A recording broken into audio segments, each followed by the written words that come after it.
Wow, look at all those beautiful albums. Skip Tracing by Mild High Club, Echoes of Silence by The Weeknd, Promise by Sade, Electric Ladyland, Because the Internet. Beautiful albums. I don't think your music taste belongs to you. I think this might be a phase of being like a young adult, or it might be a social thing, but I have this theory that what you enjoy in music, if you don't think a lot about it, doesn't belong to you. What I mean by this is, let's say you go into a bookshop, right? You walk into a bookshop and you see a bunch of books, and you know nothing about books. Oldest thing in the book, oldest thing in the world, you're going to judge a book by its cover.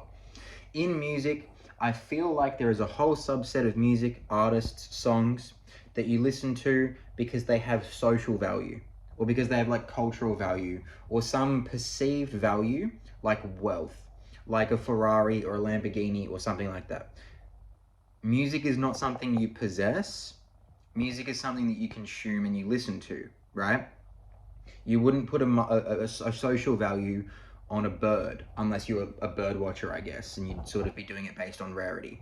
But my point is this: we put social value or just perceived value on types of music.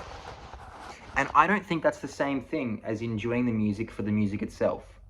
So here's another rant, and the rant is, try and listen to music and really think about whether or not you like it or whether you think you should like it, right? Whole bunch of kids, whole bunch of teenagers, they get into jazz because it's sort of aesthetic, it's kind of like expensive sounding, because it's a bit fancy and niche, and it feels like you can like dig your own sort of own identity, uniqueness out of a niche of jazz. Spoiler alert, everyone likes jazz. Like, a lot of people like jazz. It's been liked before you, it'll be liked after you. It's not niche, but even if it was niche, does that make the music good? Like, there's a lot of shit jazz. There's a lot of shit music. And I know music's subjective, but like, I don't know, anytime there's some new releases and there's a discrepancy between the reviewers' opinions and the opinions of the public, I really do think it comes down to the fact that they're not actually falling for the perceived value of the music. Don't get me wrong, there's a lot of actually really good music coming out all the time. There's a lot of really good music coming out all the time. But I just don't think that I really think that what happens sometimes is that people just, like, okay, let's say you find an artist that's like a bit old and you enjoy one of their songs. You're gonna think, oh my God, this is valuable because it's old, it's just for me, no one else I know is listening to it, and it's special to me. I don't think you're going to listen to it with the ears that are listening to the music itself. You're going to be creating a world around the music. It's like this: when The Weeknd first came out, no one knew if it was just a person or if it was a band or what was it. No one knew. No one knew what he looked like. He never did interviews. For basically the whole trilogy period in 2011 and 12 or whenever it was, no one knew. And that Mystique increased the value of the music so much. And then you'll feel it, right? His music didn't change, but when he started acting poorly or cringily on The Idol, it diminished from his music. His aura went down. But I remember that period of like listening to the trilogy and thinking, oh my God, I'm so special, I'm so unique, or the music is so special and unique. And I was interpreting the music through a lens of like, this must be so deep, or there must be something about it. Even the album art looks unreal. Even the album art would do this. There'll be some really good music with really bad album art, and people just won't value it. Jeff Buckley is a great example of this. Yeah, he's got some really good songs. Lover, You Should Have Come Over, unreal. He's also got a lot of stinkers, or a lot of things that are just kind of okay. But there's so many artists like Damien Rice, who doesn't have the mystique, doesn't have that sort of marketing behind him, that has albums that are way more dense and beautiful of that kind of music. I don't know. I just think you should be listening to music and thinking about, like, what is the perceived social value of this music? Does it feel rich? Sometimes they overlap. Sometimes you have an artist, for instance, like Sade, where it has that old mystique that you feel like you've found something and something that's niche. Spoiler alert, she's one of the most popular artists of all time. And she's good, and the music sounds lovely. But there's just some where, and this will probably happen in a modern setting more so because of the perceived value of like TikTok and trends on Instagram, is that you'll have an artist come along that has an aesthetic and has like a little cult following. Like Young Lean's a great example of this. You got like that own Unknown 2013 album that he put out, like his first mixtape, where like some of the songs were good, but then a lot of it was just like aesthetic and the fact that everyone was like, "Oh, this is a niche. This is a niche." Yeah, it fucking sucked. Like most of that album fucking sucked. Unknown Death, I think it's called. Fucking sucked. So this impacts guitar playing. I know this is a guitar channel, but I'm going to tell you why it impacts your playing. When you play, you need to listen to what you're actually playing rather than what you think you're playing.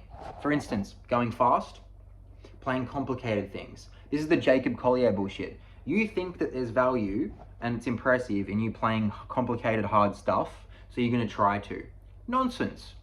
The goal is to make it sound good. It's not to make it sound niche. It's not to make it sound rich. It's not to make it sound complicated and hard or complex, right? There's a lot of jazz that's really complicated and sounds like fucking garbage. Listen to some of the experimental Herbie Hancock albums. Unlistenable. Unlistenable. And I'm sick of pretending that it's not unlistenable, right? Go listen to Spain by Chick Corea. It fills the niche criteria for you because you probably don't listen to that much jazz. It's complicated enough and it sounds really fucking good. I'm just saying, like the aesthetics get you into it, but really sit down and think about, do I like this? Like it ties into your personality. Do I actually like playing this riff, or am I just playing it because it's available to me? Like,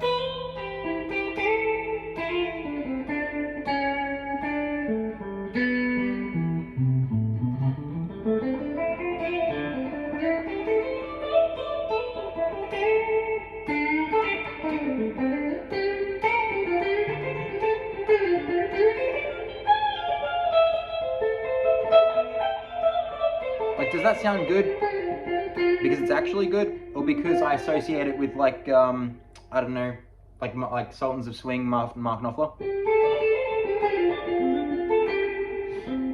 Or does it actually sound nice? Like for instance, this sounds really nice, right?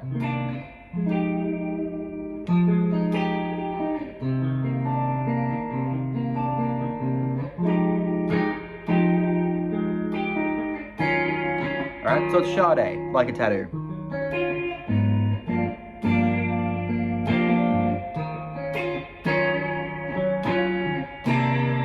Right, that sounds interesting. But like, there's some shit that's just not good, but it has some mystique or social value. And look, this isn't just saying that you shouldn't listen to things that other people like or whatever. I'm saying, I think you'll limit your own understanding and enjoyment of music if you are following what you think you should like. That's another one. Things that you should like. Why? Music, you wouldn't, if you loved someone, right? If you really like someone, love someone, Slavoj Žižek, the philosopher, has this quote where it's like, you shouldn't have to think of reasons why you love someone, because love is just a feeling that happens. As soon as you try and figure out why you love someone, it's kind of saying that you don't feel it, so you have to try and reason your way back into it. It's kind of like that with music. You shouldn't have to be like, oh no, I like this because this, and this, and trying to rationalize why you like something. You should be like, that sounds fucking unreal. Avalanches, Since I Left You, listen to it. Oh my God, one of my most favorite songs in the world. It sounds like what heaven sounds like, right? I don't have to think about why I like it. I just listen to it and go, wow, that's incredible. A lot of times when I'm listening to music that people have suggested to me, like new music, I'm sitting there going, should I like this? Do I have to like this? Like, I know there's something to it because people like it, but it's not really hitting. Okay, leave it behind. Leave it behind, come back to it. Maybe it's a timing thing. Maybe you're not in a point in your life where you like that sort of stuff yet, or it's not hitting the right emotional things. I don't know. Same with your playing. Does your playing actually sound good? Or do you just think it sounds good because it's what you've been shown you should do on the guitar? There's so many moves on the guitar that sound kind of mid. There's so many moves that like come from the actual physical layout of your instrument that you go towards that actually sounds garbage. I personally think that like double stops like that sort of shit, and like, I think that sounds fucking miserable. Even like open chords, I feel like G open, right? Normal G sounds kind of shit. Whereas like a bar chord sounds a bit better. I don't know, I just trust your own intuition. Gain your own tastes, but think about why you like it, and is it just a perceived wealth? Is there like an inner monetary value on your tastes?